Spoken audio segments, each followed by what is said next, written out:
This coming Sunday is the 22nd Sunday in Ordinary Time. We continue to read from Matthew's Gospel.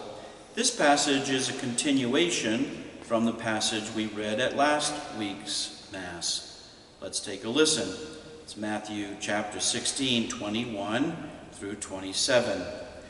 Jesus began to show his disciples that he must go to Jerusalem and suffer greatly from the elders, the chief priests, and the scribes, and be killed, and on the third day be raised. Then Peter took Jesus aside and began to rebuke him. God forbid, Lord, no such thing shall ever happen to you. He turned and said to Peter, Get behind me, Satan. You are an obstacle to me. You are thinking not as God does, but as human beings do.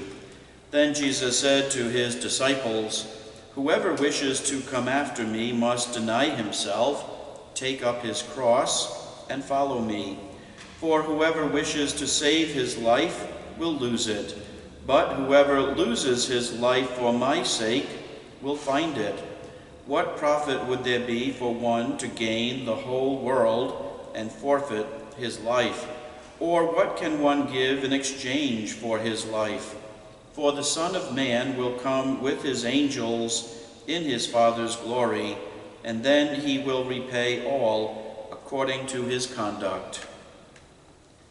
In last Sunday's Gospel, Peter was the champion in many ways. He got the answer right. When Jesus asked, Who do people say that I am? He says, the Christ, the Son of the living God. In this passage, for this Sunday, Peter, in a strong, loyal, and protective way, wants to shield Jesus from any harm. When Jesus tells the crowd that he will be killed, Peter says, No such thing shall ever happen to you. Peter wants to protect his master, but he gets it wrong. He doesn't yet understand Jesus' path, the Paschal mystery, that he must suffer, die, and then rise from the dead. Jesus tells him, You are thinking not as God does, but as human beings do. Of course he did. He was a human being. All of this was new to him. Could it be that fear was creeping once again into Peter's life?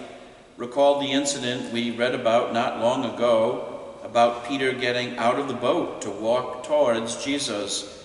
When the winds came up, he became fearful and started to sink. Jesus stretches out his hand and saves him. Is it possible that Jesus has introduced the phase of this plan of salvation, and in doing so, he leaves Peter wondering what his world will be like if Jesus is killed? Is he feeling the winds of fear again? Peter can make such a bold profession of faith, You are the Christ, and then shortly after fall victim to his fear. He moves from faith to fear. It is also part of our journey as well. If we take a moment to reflect, we might think of episodes in our lives where our faith was strong, and then episodes where it was shaken. We have likely all had that kind of movement from faith to fear. Jesus tells the disciples that they have to take up their cross and follow him. He is blazing the path ahead of them, but they too will take up a cross and follow him. He tells them, For whoever wishes to save his life will lose it, but whoever loses his life for my sake will find it. They were likely words that weren't completely understood by his followers. They are challenging for us to understand also. It is only with Jesus' example before us that we have any hope of grasping their meaning and following them. And that movement is the movement from fear to faith. Let the gospel fill your week. See you in church. For now, God bless.